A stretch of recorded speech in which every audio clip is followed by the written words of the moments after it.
नमस्कार। 33 जिले 33 खबर देख रहे हैं आप। आपके साथ मैं हूं अपूर्वा। खबरों की शुरुआत करते हैं। सबसे पहले बात करें सीएम अशोक गहलोत की, जिन्होंने ट्वीट करके बीजेपी पर निशाना साधा।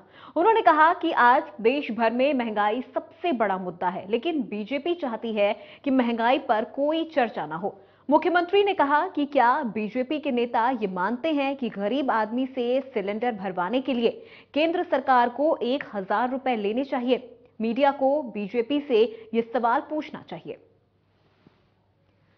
तो सीएम अशोक गहलोत ने महंगाई का मुद्दा उठाते हुए बीजेपी पर जमकर हमला बोला। उन्होंने ट्वीट करते हुए कहा कि देश भर में इस वक्त महंगाई सबसे बड़ा मुद्दा बना हुआ है, लेकिन बीजेपी चाहती है कि इस मुद्दे पर कोई चर्चा ना हो।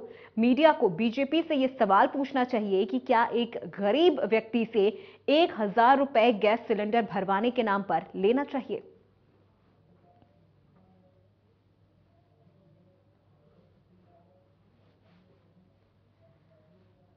बढ़ते अगली खबर की ओर। पीसीसी चीफ गोविंद सिंह डोटासरा का सुजानगढ़ सालासर रोड पर कांग्रेस कार्यकर्ताओं ने जोरदार स्वागत किया।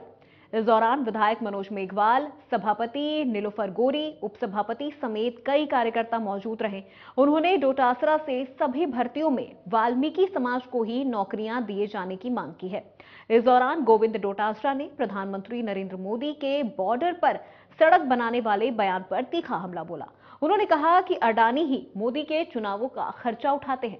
उन्होंने कहा कि कांग्रेस की सरकार ने ही पाकिस्तान के 2 टुकड़े किए थे। मोदी सरकार ने सेना के शौर्य को कम दिखाने की कोशिश की है।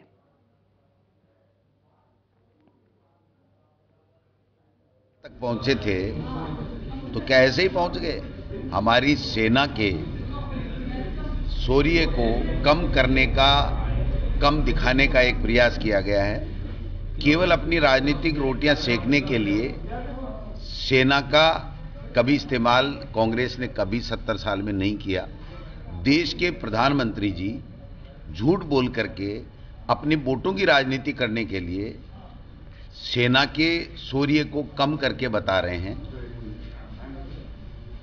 इन्होंने, आप बताइए कि जो देश की जनता के मुद्दे हैं उनके ऊपर कोई बात नहीं करनी, प्रदेश के जो मुद्दे हैं उनके ऊपर कोई बात नहीं करनी, ईआरसीपी को राष्ट्रीय परियोजना घोषित करनी थी, उस पर कोई 2 शब्द नहीं बोले।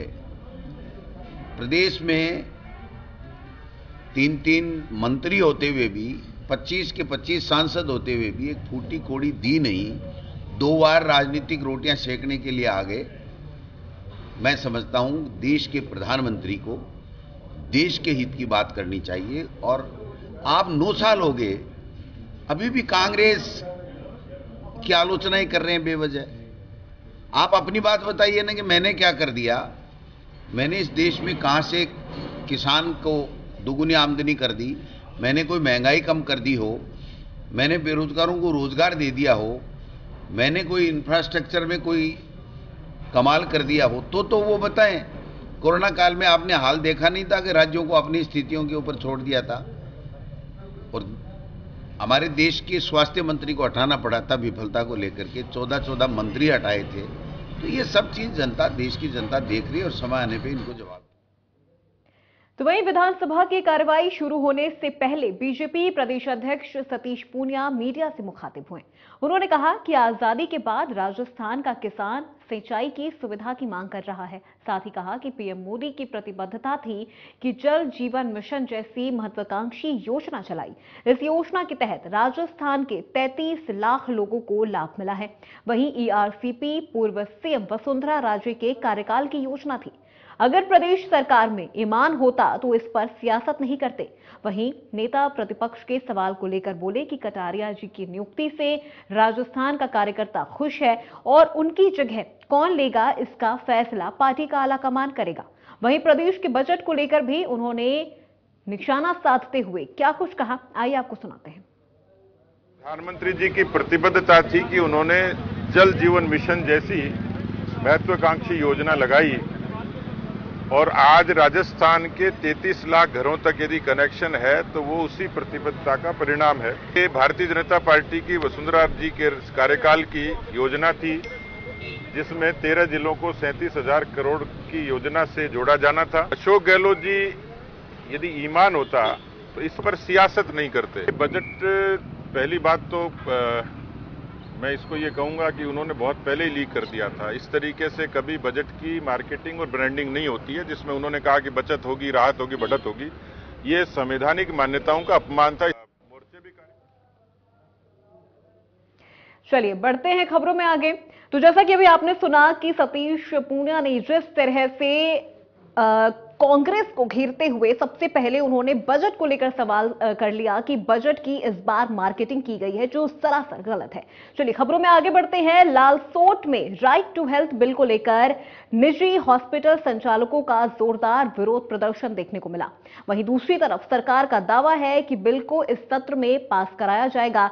यह सरकार का कहना है कि यह बिल किसी को परेशान करने के लिए नहीं है बल्कि लोगों को राहत देने के लिए है। तो वहीं दूसरी तरफ चिकित्सा मंत्री ने कहा कि बिल इसी सत्र में पास होगा। यह बिल जनता के हित के लिए है, हर आदमी को अधिकार मिलेगा। बिल सुप्रीम कोर्ट और WHO की गाइडलाइन के अनुसार बनाया गया है। चिकित्सा मंत्री ने कहा कि देश में राजस्थान पहला स्टेट है जहां राइट टू हेल्थ बिल लाया जा रहा है, जिसका राजनीतिक तरीके से विरोध किया जा रहा है।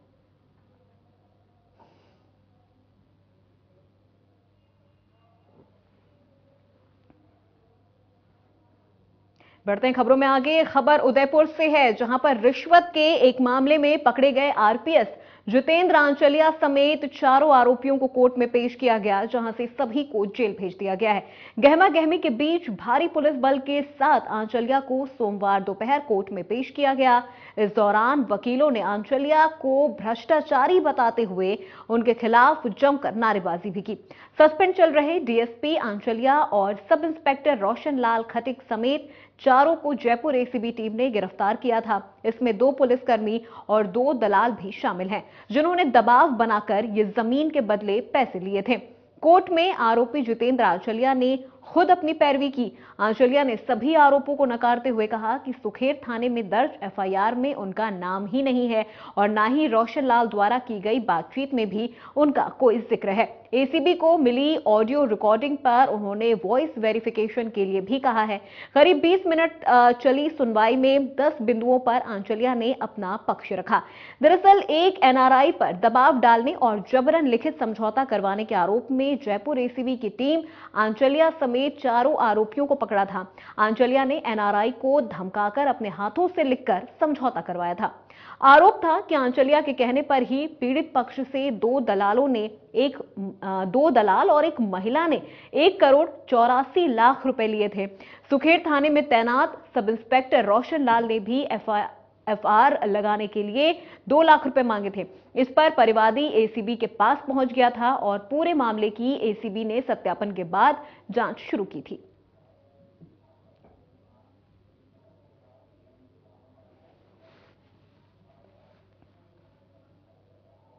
वहीं भरतपुर में नगर निगम की बजट बैठक के दौरान हंगामा देखने को मिला। बजट बैठक में कांग्रेस और BJP के कार्यकर्ता आमने सामने हो गए। आपको बता दें कि निगम की नई बिल्डिंग की प्रशासनिक और वित्तीय स्वीकृति पर मतभेद देखने को मिला। वहीं PMC की राशि को लेकर भी भाजपाइयों में आक्रोश देखने को मिला। बिल्डिंग की 45 करोड़ की प्रशासनिक और वित्तीय स्वीकृति पर हंगामा हुआ। तो नगर निगम की बजट बैठक के दौरान BJP और कांग्रेस के नेता आमने सामने हो गए। बैठक के दौरान काफी ज्यादा हंगामा देखने को मिला। नई बिल्डिंग की स्वीकृति पर मतभेद का यह मामला था, जिसके बाद BJP और कांग्रेस के नेता आमने सामने हो गए और यह बैठक हंगामे की भेंट चढ़ गया।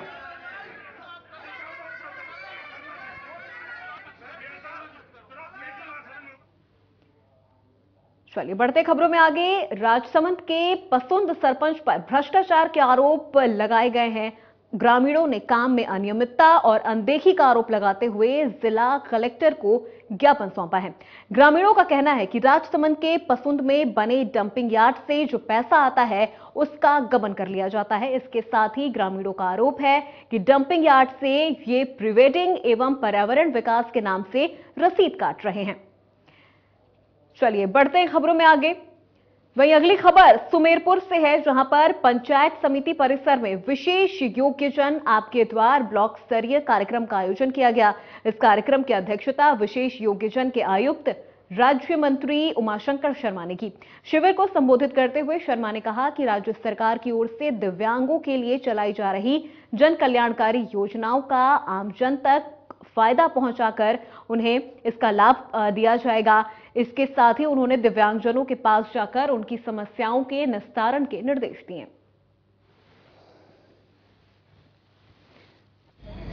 तहसील मुख्यालय पर निःशक्तजन आयोग के चेयरमैन उमाशंकर जी महोदय द्वारा आज जन सुनवाई की गई। दिव्यांगों की पीड़ा को भलीभांति सुना और समस्या को दूर करने की पूर्ण कोशिश की गई। आज दिव्यांगों को पहली बार कहीं न कहीं इस सेवा के भाव से जिस प्रकार से इनकी सेवा हुई है, आज इनको ये महसूस हुआ है कि कहीं न कहीं ये राजस्थान सरकार दिव्यांगों के प्रति जो ये कार्यक्रम जो चलाया जा रहा है, ये माननीय मुख्यमंत्री अशोक गहलोत जी की प्रेरणा से विशेष योग्यजन आयुक्त आपके द्वारा मिशन तहसील 392 इसका प्रथम चरण बीकानेर संभाग में कंप्लीट हुआ। उसके बाद तृतीय चरण हमने इसका उदयपुर संभाग में किया।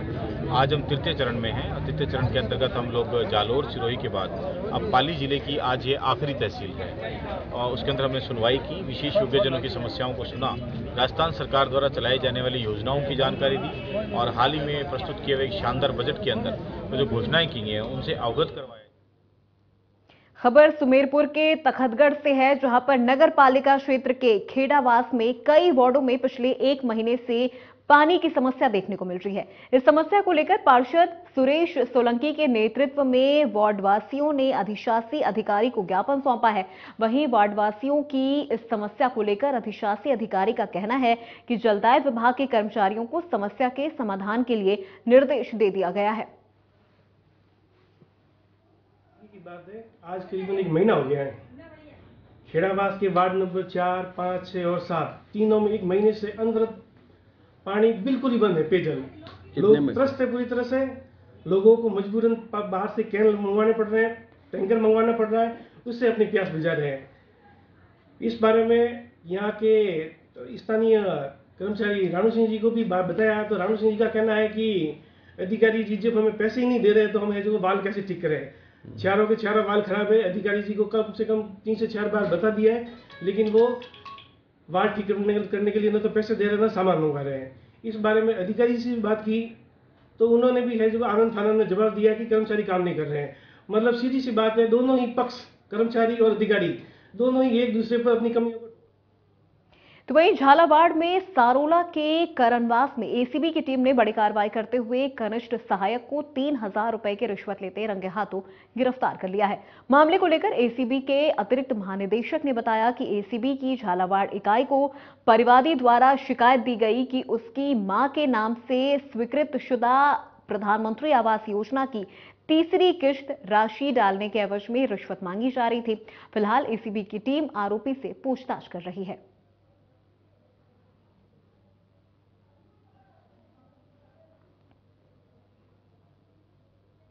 तो वहीं झुंझुनू के खेतड़ी में स्क्रैप व्यापारी के साथ मारपीट और मामले में पुलिस टीम ने बड़ी कार्रवाई की है।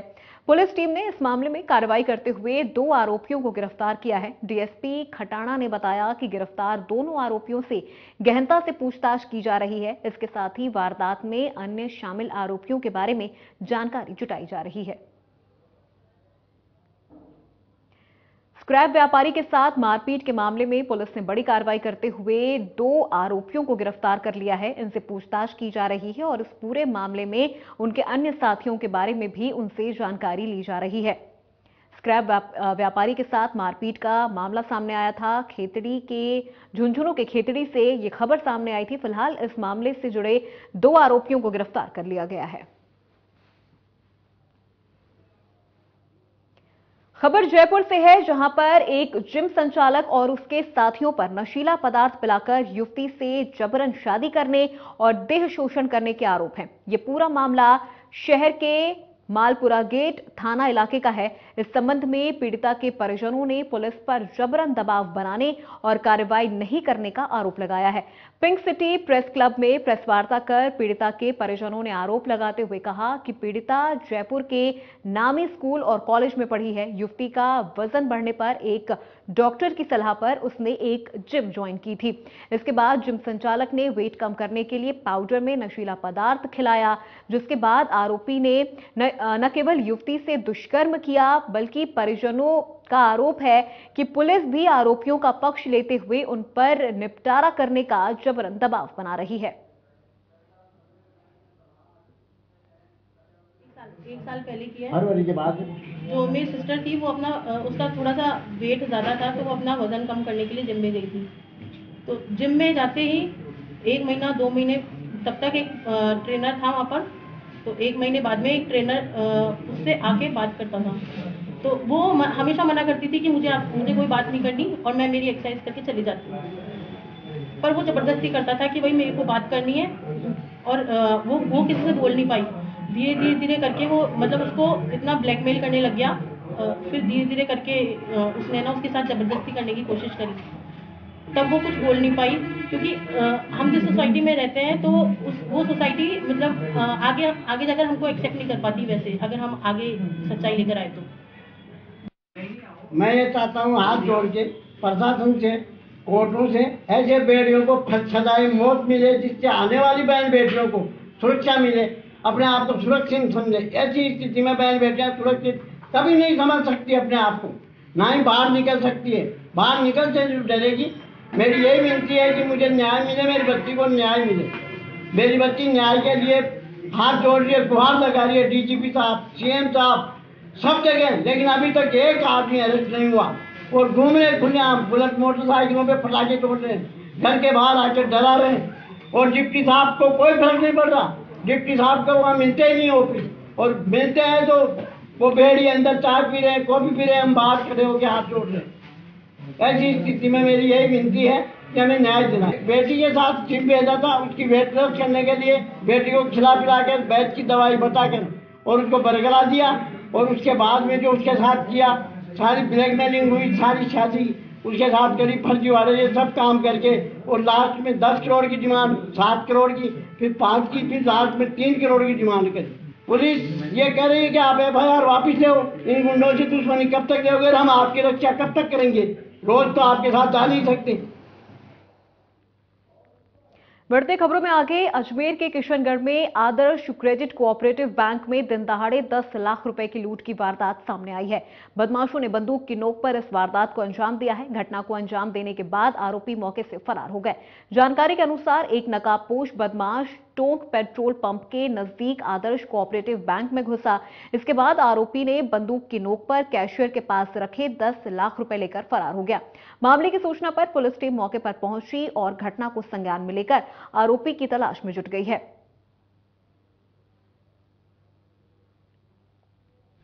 घटना ये 2:15 बजे के लगभग की बात है। तो मैं अंदर केस में बैठा था। उससे पहले हमारा एक कस्टमर आए, ये राजेंद्र जी, ये आए तो इन्होंने, मैंने तो लंच का टाइम 2:30 से होता है, तो उस समय आए तो मैं सोचा चलो दे देते हैं पेमेंट। तो इनको मैंने पेमेंट दे दिया और ये बाहर गए नहीं गए ये मुझे पता नहीं था। फिर अचानक से आदमी आया पीछे वाले, इधर से सीधा आया, ये बाहर निकल और ना तेरे को भी मार दूंगा। तो मैंने सोचा भैया से क्या, अचानक से मैंने पीछे वाला गेट खोला नहीं, फिर बोला इधर इधर किया ना, तो मैंने गेट खोला तो उसने धक्का मारा अंदर, मैंने उधर मार रहा हूँ 2-4 मिनट चला। फिर उधर वो पिस्टल उसने ऐसे अंदर करी ना, तो मैंने उसको जो गेट होता ना उसके बीच में ऐसे बिल्कुल एग्जिट दबा दिया तो वो निकल पाया। फिर उसने हाथ वापस निकाल के फिर इधर वापस पिस्टल लेके आया, तो मैं सोए तो मारेगा, तो मैं साइलेंट खड़ा हो गया। बाहर निकल तो मैं पीछे बाहर निकल गया। बाहर निकल के फिर इतने में स्टाफ आ गया, एक बैठे थे, एक ऑडिटर में सर आए हुए थे मोदी जी को, तो हम अंदर चले गए और लेके तुरंत बात। तो 33 जिले 33 खबर में मेरे साथ बस इतना ही। बाकी खबरों का सिलसिला जारी रहेगा। देखते रहिए इंडिया न्यूज।